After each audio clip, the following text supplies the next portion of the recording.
चलिए अब अपनी चर्चा पे वापस आते हैं। तो ज़रा यहाँ पर पहले चिल्ड्रंस फंड जो ऑलरेडी मार्केट में अवेलेबल हैं उनके 5 साल के रिटर्न्स जो है वो यहाँ पर हम लोग एक बार डिस्कस कर लेते हैं ग्राफिक्स के ज़रिए। तो SBI मैग्नम चिल्ड्रंस फंड जो है वो पिछले 5 साल में उसका CAGR जो रहा है वो 32.78% रहा है। उसके अलावा ICICI प्रूडेंशियल चिल्ड्रंस फंड में 17.43% का रिटर्न ये दे चुका है। उसके बाद HDFC चिल्ड्रंस फंड ने 16.76% का रिटर्न दिया है। उसके बाद है टाटा चिल्ड्रंस फंड 15.62% का रिटर्न इसने दिया है। उसके बाद है UTI चिल्ड्रंस फंड 15.24% का रिटर्न इस फंड ने भी दिया है। तो ये है टॉप परफॉर्मिंग चिल्ड्रंस फंड जिन्होंने पिछले 5 साल में कमाल का प्रदर्शन किया और इस वजह से ये टॉप पर यहाँ पर छाए हुए हैं। सर रिटर्न्स तो कमाल के हैं, वैसे 20 से 33% तक का CAGR यहाँ पर देखने को मिल रहा है। क्या लग रहा है सर ये कैसे हासिल हुआ है और आगे क्या सर लग रहा है कि इसमें पोटेंशियल है, सेम जो ग्रोथ यहाँ पर रही है या सेम जो रिटर्न दिए हैं वो ये मोमेंटम कैरी कर सकता है? देखिए अभिषेक, मैं हमेशा लोगों को सलाह देता हूं, हमने शो पे भी काफी चर्चा की है। आप रिटर्न्स को देखकर म्यूचुअल फंड्स में निवेश अगर करेंगे, यानी पास्ट परफॉर्मेंस को देखकर म्यूचुअल फंड में निवेश करेंगे ना, तो ये बहुत बड़ी गलती है। क्योंकि past performance is not at all guaranteed in the future, क्योंकि मार्केट की वॉलेटिलिटी है, मार्केट डाउनसाइड जा सकता है और शॉर्ट टर्म में मार्केट को प्रेडिक्ट करना इट इज वेरी डिफिकल्ट।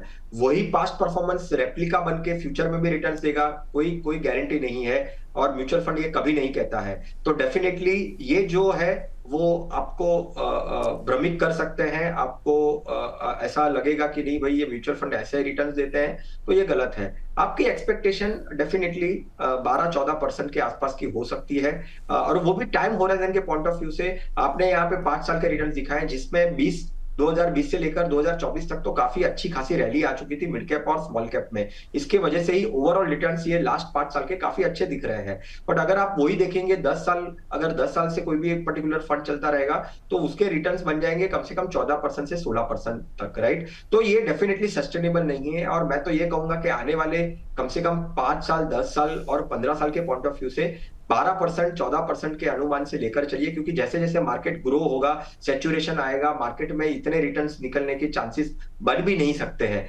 तो ये सब चीजों को सोचना चाहिए। प्लानिंग डेफिनेटली लॉन्ग टर्म होना चाहिए, पास्ट परफॉर्मेंस के बेस पे डेफिनेटली नहीं होना चाहिए और फ्यूचर के पॉइंट ऑफ व्यू से 12 से 14% की एक्सपेक्टेशन लेकर चल सकते हैं। जितना ज्यादा इक्विटी में एक्सपोजर रहेगा, जितना ज्यादा लंबा समय दे सकते हैं, उतना अच्छा खासा वेल्थ क्रिएशन हो पाएगा। ठीक है, तो फिर जितना ज़्यादा एक तरह से यहाँ पर आप इक्विटी में यहाँ पर निवेशित रहेंगे उतना ज़्यादा अच्छा होगा सर कि यहाँ पर राय निकल के आ रही है इसको लेकर। सर लेकिन जैसे कि रिटर्न्स यहाँ पर हैं, अगर उसको थोड़ा सा एक तो और इसको थोड़ा सा मैं एक्सटेंड करना चाहूँ तो जो रिटर्न्स हैं वो अच्छे हैं, ठीक है, और बड़े हुए हैं। इनकेस अगर ज़्यादा रिटर्न्स जैसे ये दे रहा है तो सर क्या ये ज़्यादा रिस्की भी हो जाते हैं?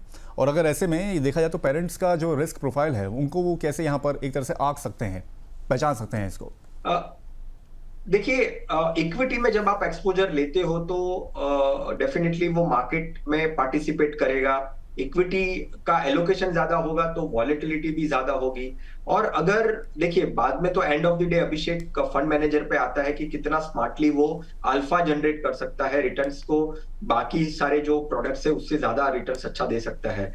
यहाँ पे एक सबसे बेस्ट पार्ट क्या है कि यहाँ पे लॉन्गर टर्म होराइजन से निवेशक आते हैं निवेश करने के, अपने बच्चों के एजुकेशन के पॉइंट ऑफ व्यू से।